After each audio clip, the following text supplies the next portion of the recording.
Regiments को लेकर, regiment culture को लेकर जो खतरे की बात कही जा रही है, नाम नमक निशान, इसको एक्सप्लेन करते हुए अगर आप हमें, हमारे दर्शकों के लिए आप भी एक्सप्लेन करते हुए बताएं कि किस तरीके से इन चीजों पर खतरा है अगर इस पैटर्न पर ही पूरी की पूरी भर्ती चली जाती है तो। चलिए मैं अब आपको छोटी सी चीज में समझाऊंगा कि एक सोल्जर की जो फैमिली होती है वो उसके जवानों से बनती है। ये मैं बिकॉज मैं I was an infantry officer, तो मैं इसलिए, और मैंने ऑपरेशंस भी किए हैं, मुझे दोनों पहलुओं का बहुत अच्छा एक्सपीरियंस है। पीस में रेजिमेंटेशन भी उसी तरह से है। छोटे छोटे एग्जाम्पल, जब नया बंदा आता है वो उसको ट्रेनिंग में उतना टाइम लगेगा। मैं केवल पहले मैथमेटिकल कैलकुलेशन बताता हूँ, उसके बाद आपको बॉन्डिंग कैसे डेवलप होती है, नाम नमक निशान कैसे डेवलप होता है। बंदे को ट्रेन होने में लग जाता है, फिर उसके प्रैक्टिकल चीजें जो है वो हम बंदों के साथ भेजते हैं। कुछ बंदों के साथ वो अपना ट्रेन, उसको प्रैक्टिकली अपना जो उसने सीखा है उसको प्रैक्टिकली देखता है। ये तो 2 साल, 1 साल तो आप छुट्टी का निकाल दीजिए उसका बंदे का, तो 3 साल तो ऐसे ही होगा। जो रेजिमेंट में गेम वगैरह होते हैं कलर्स के लिए, जो इंटरनल हम लोग करते हैं, एक रेजिमेंट पे वो नीचे से आना शुरू होता है, एक्सेक्शन से आना शुरू होता है। जैसे मैं छोटा सा एग्जांपल देता हूँ, मैं एक फायरिंग करने जा रहा हूँ, मैं कंपनी कमांडर हूँ, मैं बैठा हूँ और मेरी 3 प्लाटून है, मैं तीनों प्लाटून को बोलता हूँ कि जो बढ़िया करेगा उसको ये मिलेगा, और लेट्स सी किसके अंदर ज्यादा दम है। ये जोश जज्बा जो मैं आपको बता रहा हूँ, ऐसे हम लोग आपस में डाल के अंदर से अच्छे क्वालिटीज के बंदे निकालते हैं। गेम्स में, ये गेम्स एनुअल गेम्स होते हैं, ये एनुअल फायरिंग कॉम्पिटिशन्स होते हैं, ये अपनी फील्ड में कौन बंदा कितने मेडल्स लेके आ रहा है, कितने सेना मेडल लेके, कितना गैलेंट उसके उसमें यूनिट में, क्या काम, क्या टास्क सीओ साहब ने किसको दिया है, ये एक दिन में नहीं डेवलप होता है। इसमें सब मिल के काम करते हैं, और मिल के काम करने में एक बंदा जो अभी ट्रेन, मानसिक जो एक बोलते हैं ना उसे, जो एक बॉन्डिंग एक तैयार होती है, उसमें समय लगता है। वो एक फ्लैग देखता है पहले तो समझता है ये रेजिमेंट है क्या। रेजिमेंट में पहले वो रेजिमेंट के अंदर की चीजों को समझने में टाइम लग जाता है, बिकॉज सुबह से लेके शाम तक रगड़ा प्लस ट्रेनिंग का, उसके बाद फिर वो आके अपने ड्यूटीज कर रहा है। तो इसलिए जो टाइम मुकर्रर किया है, it takes time. Even field में भी हम 4 साल वाले बंदे को आगे बॉर्डर फॉरवर्ड पोस्ट पे नहीं रखते। क्यों? Because of the experience. अगर रखेंगे तो उसके साथ एक एनसीओ रहेगा, सीनियर एनसीओ। तो इस तरह से कई सारी चीजें होती हैं जिसको देखना पड़ता है। सिपाही अगर ऑपरेशन में जा रहा है तो उसको स्क्वाड की ड्यूटीज, सारी ड्यूटीज को प्रैक्टिकली करना पड़ेगा। अब अगर एक बंदा यहाँ से ट्रेन होकर के 3 साल में आ रहा है, तो जब तक वो एक्टिवली पार्टिसिपेट नहीं करेगा किसी ऑपरेशन में, how will come to know. जब एक सिचुएशन आ रही है जहां से ठंड में आप नीचे उतर रहे हो, कोई बंदा जा रहा है, वो देख रहा है कि यार ये बंदा मेरे लिए कैसे रुका हुआ है, पूरी प्लाटून मेरे लिए कैसे रुकी, ये बॉन्डिंग स्टार्ट होनी शुरू होती है, और ये ब्रदरहुड कहीं नहीं जाती। ये किसी भी उसमें आपको नहीं मिलेगा, ये इंडियन आर्मी में मिलेगा। इंडियन आर्मी की बॉन्डिंग इतनी है, और इसे डेवलप करने में हमें टाइम लग जाता है। मानसिकता को तोड़ना, कहाँ से आ रहा है वो सिविल से, उसके बाद उसको कैसे बनाना है, उसके बाद उसके अंदर कंपटीशन लेवल कैसे डालना है, फिर उसके बाद यूनिट के लिए लड़ाई जज्बा कैसे डालना है। ये लड़ाई जज्बा ऐसे एक दिन में नहीं आता, या with in A calculated time, with in 3 months hypothetically he will be good for a good regimental soldier. There are various things in the regiments. Regiment की हिस्ट्री पढ़ने में टाइम लग जाता है। एक एक बंदा जो शहीद हुआ है, हमारे मार्टियर्स जितने भी हैं हर एक रेजिमेंट के, वो उनके रोल मॉडल्स होते हैं। सीओ साहब बहादुर उनके रोल मॉडल्स होते हैं, एसएम उनका रोल मॉडल होता है, जेसीओ है, वो एक एक करके आगे तक आते हैं। तो आप 4 साल में कैसे क्या करना चाहते हो, आप प्रैक्टिकल करो। मैं भी देखता हूँ, मैं भी गलत हो सकता हूँ, मैं कोई वो नहीं हूँ कि मैं ही बहुत क्वालिफाइड आदमी हूँ और मैं ही इस पे विषय पे बात कर सकता हूँ। मैं अपना एक्सपीरियंस शेयर कर रहा हूँ, और मेरे एक्सपीरियंस जो मैं शेयर कर रहा हूँ, जो मैं सुन रहा हूँ, उससे लॉजिकली मैं सेटिस्फाइड नहीं हो रहा, जो आंसर्स मेरे को मिल रहा है। मेरे हिसाब से समय लगता है, मैं इन्फेंट्री में रहा, और बंदे को तैयार करने में आपको पूरी तरीके से नाम नमक निशान, इसको समझने के लिए उसका फील्ड का टेन्योर और पीस का टेन्योर दोनों इंपॉर्टेंट है।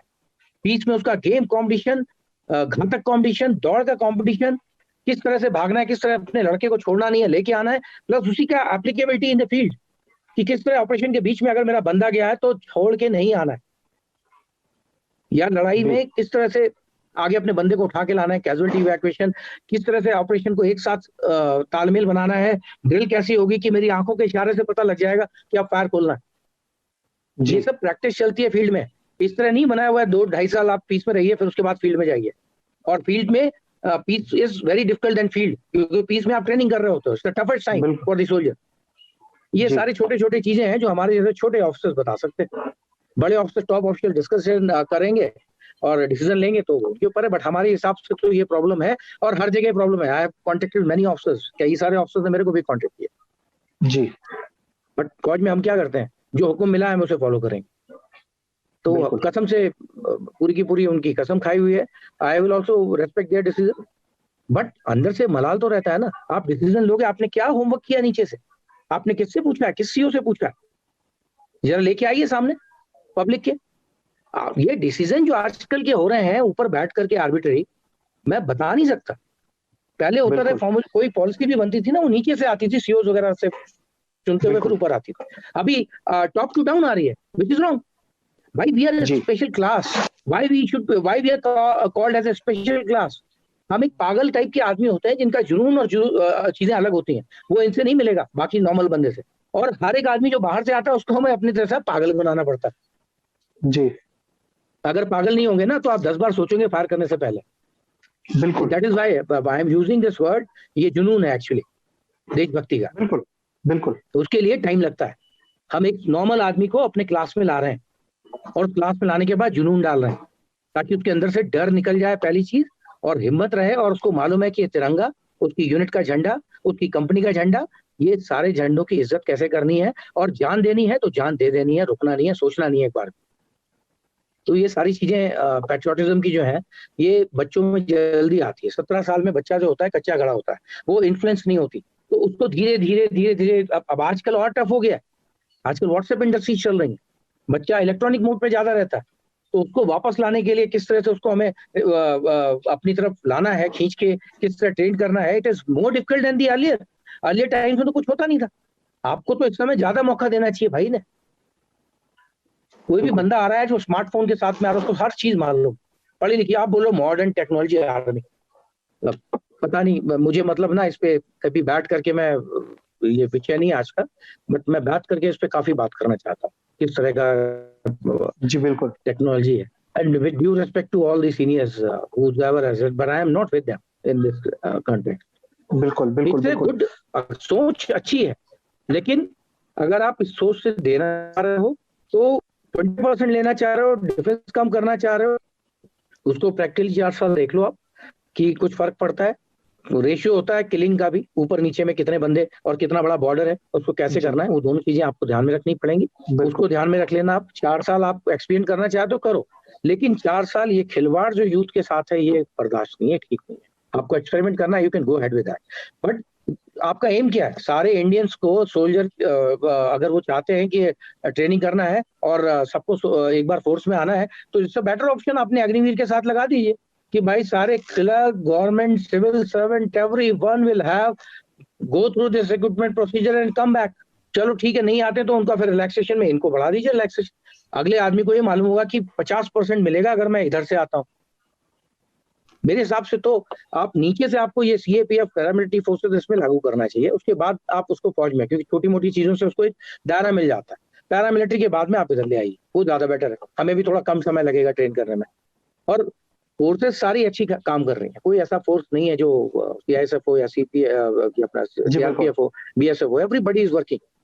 बट ये 4 साल वाला कॉन्सेप्ट मेरे हिसाब से तो जहां लगना चाहिए वहां लगाइए। यहाँ सिविल सर्विसेज में जहाँ करप्शन ज्यादा है, जिस हिसाब से आप देखते हैं ना, एक फाइल दूसरे फाइल में बंदा दौड़ रहा है, आज भी बिजली का बिल जमा करने जा रहा है, कोई कितना कुछ होने के बाद भी आज भी करप्शन है। आपके पुलिस स्टेशन में आज भी बंदे जाते हैं तो कितनी बार तो घबराते हैं। आपने उसमें चेंजेस नहीं लाए पुलिस सिस्टम में। करिए इसको सेंट्रलाइज पुलिस सिस्टम को, करिए इनको 4-4 साल उसके लिए, तब उनके अंदर वो भावना आएगी ना एक सिटीजन की दूसरे सिटीजन की। आपको मालूम है कितनी पेंडिंग लिटिगेशंस हैं कोर्ट में? करोड़ के आसपास है, वो भी डिस्ट्रिक्ट कोर्ट में पेंडिंग लिटिगेशन। यहाँ पे करप्शन नहीं दिख रहा है, जिसको सही करना है उसको करिए सही।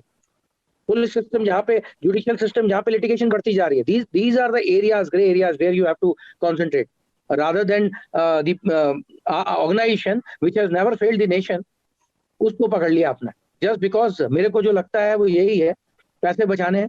कभी भी आप अगर ये चाणक्य भी बोल के गए हैं, कई सारे बड़े बड़े फिलोसफर भी बोल के गए हैं कि कोई भी आदमी अगर सोल्जर्स के साथ में ऐसा व्यवहार करता है तो वो फिर देश सुरक्षित नहीं रहता।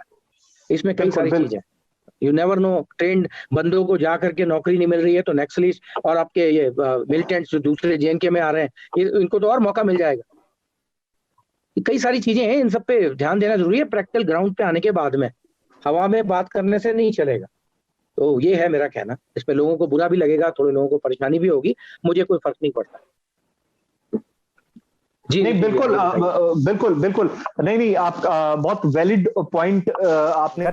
चूंकि सर आपने मुझे कहा था कि आपके पास वक्त की आज कमी रहेगी, तो एक आखिरी सवाल आपके आप बिल्कुल एक आखिरी सवाल मैं लूंगा कि चूंकि हमारे एलएसी से लेकर एलओसी तक तनाव ही तनाव है, ऐसे में जो 4 साल के लिए हमारे जो जवान आएंगे बतौर अग्निवीर, और वो उस परिस्थिति में अगर हम मैन टू मैन फाइट में इंडल्ज होते हैं, तो जो कि हमारी सबसे बड़ी यूएसपी है, मतलब निजी तौर पर मैं भी ये बात बहुत डंके की चोट पर कहता हूं कि दुनिया की कोई भी सेना मैन टू मैन इंडल्ज अगर इंडियन आर्मी के साथ हो जाए तो मैं लिख कर दे सकता हूं सादे कागज पर बिना कुछ एक पल गवाए हुए कि बिल्कुल बिल्कुल मर जाएंगे लेकिन छोड़ेंगे नहीं। बिल्कुल बिल्कुल सही बोल रहे हैं। बिल्कुल। तो वहां वैसी परिस्थिति में 4 साल के लिए जो अग्निवीर आएगा, क्या वो जुनून और जिस पागलपन का जिक्र कर रहे थे आप, क्या वो हमें मैन टू मैन फाइट में देखने को मिल पाएगा? इसका आंसर तो हमारे सीनियर्स ही दे रहे हैं ना। वो बोल रहे हैं कि 4 साल में वो ट्रेन कर रहे हैं उनको मॉडर्न टेक्नोलॉजी से और बाकी चीजों से। अब ये कौन सी ट्रेनिंग शेड्यूल है इनका और किस तरह से जाएगा, ये तो एक्सपेरिमेंट के बाद ही पता लगेगा। बट मेरा जो उसमें मानना है कि मैं अपना नया बच्चा जो अभी ट्रेन करके आया है, जिसको वेपन्स के साथ में प्रैक्टिकल एक्सपीरियंस में भी टाइम लगेगा 1-2 ऑपरेशन का, मैं उसको ऐसे कैसे झोंक दूंगा? किसी माँ का बेटा है वो। मेरे पास भी रिस्पॉन्सिबिलिटी, मैं एज एन ऑफिसर आपसे बात कर रहा हूँ, एज ए कंपनी कमांडर की माइंडसेट से बात कर रहा हूँ। बिल्कुल, मैं तो नहीं झोंकूंगा ना। तो जो बंदा इस तरह का होगा, मुझे पहले उसको एक्सपीरियंस दिलाना पड़ेगा धीरे धीरे। वो मेरा वर्कआउट है, मैं कैसे करता हूँ, that is not to be, but yes I am there with it is I will not say impossible, possibility कुछ भी हो सकता है, बच्चे कुछ भी कर सकते हैं आगे। लेकिन जब आप एवरेज की बात करें तो एवरेज अगर मैं देखूं तो एवरेज में yes we will not going to achieve this what has been told to us by this, अगर इस तरह की कोई सिचुएशन आ गई। और दूसरा, हम ऐसे टाइम पे ऐसा रिस्क ले रहे हैं जब हमारे पास नेबर्स ऐसे हैं जिनके ऊपर हम विश्वास नहीं कर सकते। आप कंपेयर किससे कर रहे हो? इजराइल से, यूएस से? यहाँ पे एक ही नेबर है और इजराइल की सिचुएशन बिल्कुल अलग है, पॉपुलेशन अलग है। आप पाकिस्तान को देखो, आप चाइना को देखो, इनका क्या माइंडसेट, क्या मेंटालिटी होती है। आपके इंटरनल देखो पहले, डिस्टर्बेंस कितने चल रहे हैं, पता नहीं किस बेस पे, कहां से क्या आपके दिमाग में आइडिया आया और आपने अचानक से डाल दिया।